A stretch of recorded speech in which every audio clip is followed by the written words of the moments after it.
ఆత్మ ఎంత గొప్పదో మీకు తెలియడానికి మీకు మాట తెలియజేస్తుంది. జాగ్రత్తగా వినాలి. ఇప్పుడు ఆకాశాన్ని మీరు చూస్తే బయటికి వెళ్ళి మనకి ఎలా ఉంటుంది? 30 కిలోమీటర్లు, 40 కిలోమీటర్లు, 50 కిలోమీటర్లు ఉందనుకుంటాం.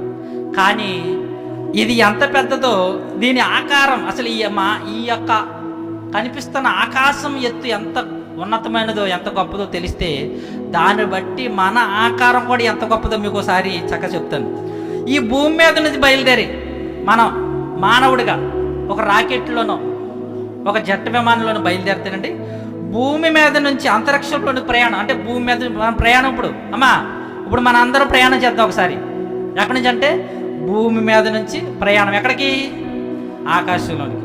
40 గంటలు ప్రయాణం చేస్తే, ఎన్ని గంటలు? 40 గంటలు ప్రయాణం చేస్తే అక్కడి నుంచి ఒకసారి మనం చూస్తేనే మన భూమి అంట చిన్న బంతిలాగా ఉంటుందంట. ఎలా ఉంటుంది మన భూమి?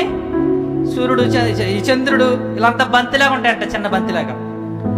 అక్కడి నుంచి ఎక్కడి నుంచి? ఆ 40 గంటల ప్రయాణం నుంచి ఇంకా చివరికి 27 సంవత్సరాల ప్రయాణం చేస్తే, ఎన్ని సంవత్సరాలు? 27 సంవత్సరాలు ప్రయాణం చేస్తే, నేను చెప్పేది ఆకాశం గురించి చెప్తున్నా. ఎక్కడైతే బంతిలాగా మనకి 40 గంటల ప్రయాణం చేసిన తర్వాత బంతిలాగా కనిపించింది, అక్కడి నుంచి 27 సంవత్సరాల ప్రయాణం చేస్తే సూర్య వ్యవస్థ, అంటే సూర్యుడు ఉన్నాడే, ఆ సూర్యుడు ఉన్న వ్యవస్థకి ఆ చివరి అంచుకు చేరుకుంటామంట. అంటే సూర్య కుటుంబం మనకి చదువుకున్న వాళ్ళు తెలుసు, సూర్య కుటుంబం నవగ్రహాలు ఉంటాయంటారు కదా, ఆ చివరికి చేరుకుంటామంట. ఎప్పటికీ? 27 సంవత్సరాలు ప్రయాణం చేస్తే.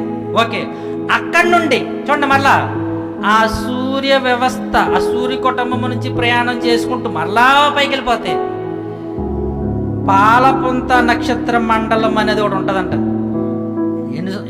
ఎన్ని సంవత్సరాలు తెలిసిందా? 500 సంవత్సరాల ప్రయాణం అంట. ఈ సూర్య వ్యవస్థ నుండి ఆ చివరి సూర్య కుటుంబం నుంచి బయలుదేరి 500 సంవత్సరాలు ప్రయాణం చేస్తే పాలపుంత నక్షత్ర మండలానికి వెళ్తామంట. ఎన్ని సంవత్సరాలు అంటే? అక్కడి నుంచి అంటే సూర్యుని చూస్తే బంతిలా ఉంటాడంట. అక్కడి నుంచి 500 సంవత్సరాలు చూస్తే ఎక్కడ ఎలా ఉంటాడంట. మళ్ళా ఆ పాలపుంత నక్షత్ర మండలము నుంచి అంటే చూడండి, ఆ 1,000,000 సంవత్సరాలు,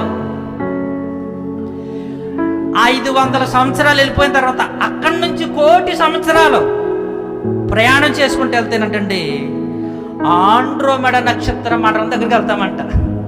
ఏ మండలం అంట? ఆండ్రోమెడ నక్షత్ర మండలం వెళ్తామంట.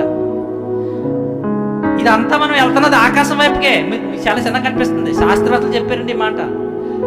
1,000,000 సంవత్సరాలు మనం వెళ్తేనండి ఆండ్రోమెడ నక్షత్ర మండలానికి వెళ్తాం అన్నాడు.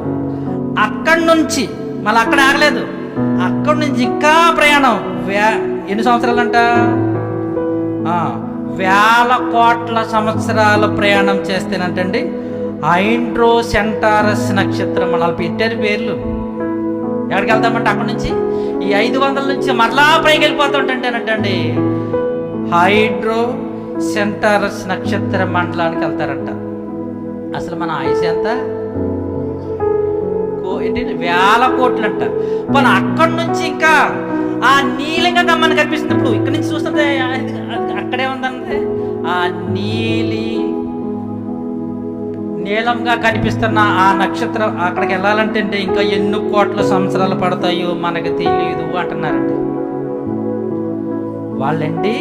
వాళ్ళ దగ్గరున్న ఆధునిక టెక్నాలజీతో, హబుల్ టెలిస్కోపులతో పరీక్షలు చేస్తానంటే వాళ్ళు కొలిస్తే ఆకాశాన్ని, ఈ సూర్య వ్యవస్థ దగ్గరికి, ఈ పాలపుంత నక్షత్ర మండలం, అలాగే ఇదేంటిది హైడ్రో సెంటారస్, ఆండ్రోమెడ నక్షత్ర మండలి మండలాలన్నీ చూసుకుంటే వెళ్తానంటే కొన్ని కోటాను కోట్ల కోట్ల కోట్ల నక్షత్రాలు ఉన్నాయంటే ఆకాశంలో.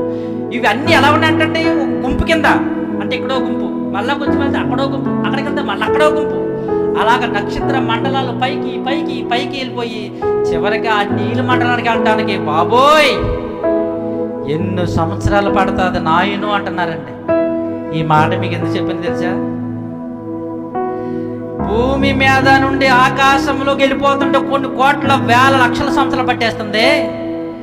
కానివ్వండి ఈ మట్టి బొమ్మలో ఉన్న మనము ఈ మట్టి దేహాన్ని విడిచిపెట్టగానే ఎలా మారిపోతామో తెలుసా?